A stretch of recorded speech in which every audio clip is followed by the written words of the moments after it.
لیکن وسائل بھی تھے. بہت بڑی بات ہے. ہم نے تو وسائل خود قوم نے کیے، پھر باہر سے لیے، لیکن ان کی اگر ہم مثالیں لیں اور ان کی ہم ہمارے لیے اگر کوئی چیز ہمیں فائدے مند ہو تو ہم کیسے اس کو اب موجودہ حالات میں دیکھ سکتے، کیونکہ یہ تو جیسے آپ نے فرمایا یہ حادثات نیچرل ہوں یا مین میڈ ہوں یہ تو آتے رہیں گے.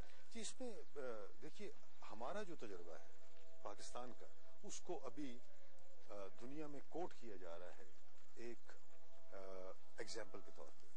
جہاں کوئی ادارہ موجود نہیں تھا، اوور نائٹ ادارہ بنایا گیا اور مجھے کہا گیا کہ اس ادارے کو یعنی فیڈرل ریلیف کمیشن کو آپ ہیڈ کریں اور اس تمام کارروائی کے آپ انچارج ہیں. نہ اس میں کوئی ہماری جینیس انوالو نہیں تھی. میں اس میں ایک چیز بڑی واضح کر دوں کہ یہ خدا کا کرم اور فضل تھا کہ کوئی ادارے کے نہ ہوتے ہوئے بھی ہم جیسے ناقص رائے لوگوں نے جو فیصلے لیے وہ خدا کے فضل سے درست ثابت ہوئے. لہذا سب سے پہلے تو اس چیز میں خدا کی رحمت اور اس کی برکت شامل حال رہی. نمبر 2 چیز اس میں یہ واضح کروں کہ جب تک پولیٹیکل لیڈرشپ کا ویژن نہ ہو کوئی چیز چل نہیں سکتی. اور داد دینی پڑتی ہے ہماری پولیٹیکل لیڈرشپ کو کہ انہوں نے اس سارے پیچیدہ صورتحال میں اپنے ذہن کو بہت کلیئر رکھا، سوچ بچار کی اور یکلخت ایک ادارے کا قیام ذہن میں لایا. اور پھر قدرتی طور پہ میں اس کا انہوں نے سربراہ مجھے بنا دیا. اسی میں ایک اور بہت اہم چیز ہے کہ پولیٹیکل لیڈرشپ ادارہ بنانے کے بعد اس کو پولیٹیکل سپورٹ بھی دے. لہذا صدر مملکت اور وزیر اعظم نے وہ تمام وسائل اس ادارے کے سپرد کر دیے. یعنی اس ملک کا کوئی ایسا ادارہ نہیں تھا جو کہ ہماری سپورٹ میں نہ ہو. افواج پاکستان سے لے کے وفاقی وزارتوں کے تمام محکمے جس کو ہم نے چاہا وہ ہماری مدد کے لیے شامل حال ہوا. اس میں جلسہ عوام کا رول، جو عوام کے جذبات تھے، جو عوام کی پیشن تھی. ابھی ادارہ بن جانا اور حکومتی مدد، سیاسی مدد اس میں شامل ہو جانا ایک ایسپیکٹ ہے، لیکن یہ میں آپ کو بتاتا جاؤں کہ اگر اس میں عوام، ان کا جذبہ اور والنٹریزم شامل نہ ہو تو کوئی چیز کامیاب نہیں ہو سکتی. اس کی واضح مثال اگین یہی جو زلزلے سے ہمیں ملتی ہے وہ یہ کہ جب یہ ادارہ بنایا گیا فیڈرل ریلیف کمیشن تو پھر ہم نے یہ دیکھا کہ ہمیں کچھ وقت چاہیے تھا کہ ہم اپنے ریسورسز کو موبلائز کر سکتے. افواج پاکستان نے موومنٹ شروع کی، لاجسٹک کی ایک جو تھی چین اس کو اسٹیبلش کیا گیا. لیکن اس دوران میں جب ہم چند دن اس ساری کارروائی کو کرنے میں لگے ہوئے تھے تو عوام جو تھے وہ امڑ کے ان علاقوں میں آئے. مجھے وہ منظر یاد ہیں، ہزاروں سینکڑوں ٹرک اور وہیکلز کے جو کہ اپنے بھائیوں کی مدد کے لیے بغیر کسی کے کہے امڑ پڑے. ٹریفک جیمز تھے.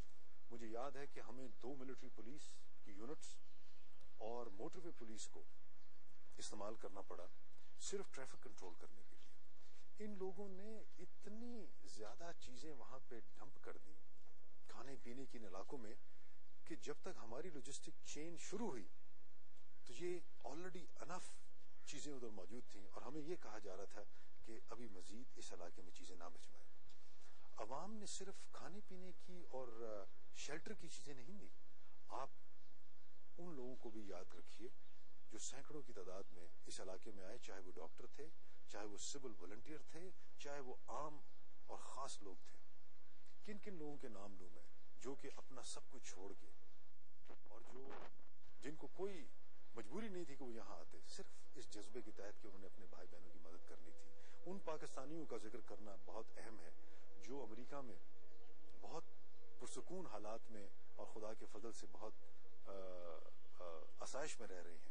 وہ ڈاکٹر، ان کی ایسوسیشنز کے جو دن رات یہاں آئے، جنہوں نے کام کیا اور پھر ایک روٹیشن میں 10-15 دن کے بعد وہ لوگ یہاں سے جاتے رہے اور نئے لوگ آتے رہے. صاحب ایک بات بڑی اہم ہے، ابھی آپ نے بتایا کہ دنیا ہم سے مثالیں اب لے رہی ہیں. آپ کو یاد ہوگا کہ UN میں بھی انٹرنیشنل ڈیزاسٹر مینجمنٹ کا ایک پروگرام پیش کیا گیا تھا وزیر اعظم صاحب کی طرف سے، تو کیا ہم اس طرف ہی پیش رفت کچھ کر رہے ہیں؟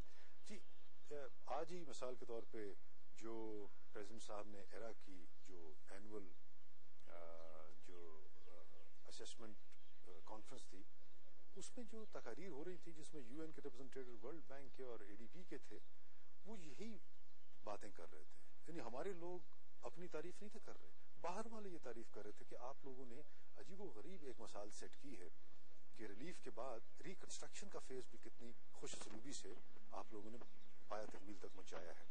اس میں یہ میں کہوں گا کہ پولیٹیکل لیڈرشپ کی سپورٹ اور سوچ کے بعد یہ ہمارے جو عوام ہیں، ہمارے وہ متعلقہ لوگ جن کی یہ ذمہ داری تھی، ان کی انجینوٹی، ان کی کاوشیں، اور اس ساری کارروائی میں یہ میں بتا دوں کہ افواج پاکستان کی انتھک لگن اور قربانیاں شامل ہیں. اگر میرے ذہن میں وہ منظر گزرتے ہیں جب ہم دیکھتے تھے کہ گرتی ہوئی لینڈ سلائڈز میں یہ لوگ اپنی جانوں کی پرواہ نہ کرتے ہوئے سڑکوں کو کھول رہے تھے. ہماری سڑکیں بند تھیں اور ہمیں اندازہ تھا کہ جب تک یہ نہ کھلیں تو کسی قسم کی سپورٹ جا نہیں سکتی. کوئی اماؤنٹ آف ہیلی کاپٹرز وغیرہ سفیشینٹ نہیں ہوں گے جب تک کہ سڑکیں نہ کھلیں. 36 گھنٹوں میں ہمارے آرمی انجینئرز نے اپنی جانیں ہتھیلی پہ رکھ کے یہ کھول دی. اس کے بعد جو مختلف ویلیز ہیں، چاہے وہ ناران ویلی ہو، نیلم ویلی ہو، جیلم ویلی ہو، اور بے شمار جہاں پہ اتنی زیادہ تباہی و بربادی ہوئی تھی انفراسٹرکچر کی، ان کو دنوں میں کھول دیا گیا. یہ وہ تمام عنصر ہیں جس کو اگر آپ یکجا کر کے دیکھیں تو آنسر یا جواب ایک ہے: قومی ادارے، کام کرنے کے جذبے کے علاوہ ایک آرگنائزیشن جو کہ ان سب چیزوں کو مربوط طریقے سے ایک ایفرٹ کو لگا پائے. لیکن اس ساری کارروائی میں دیکھیے ہمیں ان لوگوں کو بھی نہیں بھولنا ہے جنہوں نے ہماری مدد کی. مثال کے طور پہ بہت سے باہر کے ممالک جن کی ٹیمیں دوسرے دن یہاں پہنچ گئی. یہ مرگا ٹاور کی بلڈنگ جب گری تو یہاں پر جو ریلیف اینڈ ریسکیو آپریشن تھا ہم تو ہاتھوں سے کر رہے تھے. سب سے پہلے پہنچے تھے. نہیں جی، Iranian, Turkish and British teams وہ دوسرے دن یہاں پہنچ چکی تھیں. یہ وہ تھی ٹیمز جن کے پاس لیٹسٹ اکوپمنٹ تھا اور وہ یہ اندازہ لگا سکتے تھے کہ بھئی اس بیم کے نیچے ایک زندہ باڈی پڑی ہوئی ہے، پہلے اس کو نکالا جائے. وہ سیسمک جو تھی آڈیو سسٹمز ان کے پاس ایسے تھے جو کہ ایون کرانے کی آواز جو تھی وہ پک کر لیتے تھے کہ اس کمرے میں اس ملبے کے نیچے کیا اور کون ہے. ہمیں ان لوگوں کو بھی نہیں بھولنا ہے جو کہ ہزاروں کی تعداد سے international organizations, international N G Os نے یہاں والنٹیئرز بھیجے جنہوں نے آ کے ہمارے ساتھ یہاں پہ کام کیا. ہمیں ان لوگوں کو بھی نہیں بھولنا ہے جو خود نقصان اٹھانے کے باوجود وہاں پر جگہ چھوڑنے کی بجائے اپنے پیاروں کی ہلاکت کے باوجود وہاں پر کام کرتے رہے. جنرل فاروق صاحب، ایک بات بڑی اہم ہے کہ ہم نے دیکھا کہ آپ نے اسیسمنٹ کی بھی 2 سال ہر جگہ گئے، مارگلہ ٹاور بھی اور باقی ویلیز میں بھی. زیادہ نقصان جو ہے وہ اویئرنیس نہ ہونے کی وجہ سے ہوا ہے، بلڈنگ کوڈز نہ ہونے کی وجہ سے ہوا ہے. کوئی انشورنس ہماری نہیں ہوتی، کوئی معلوم نہیں ہوتا کہ کیسے بچے کسی کو نکالنا، جیسے ابھی بتا رہے تھے. تو اس پہ کوئی آپ توجہ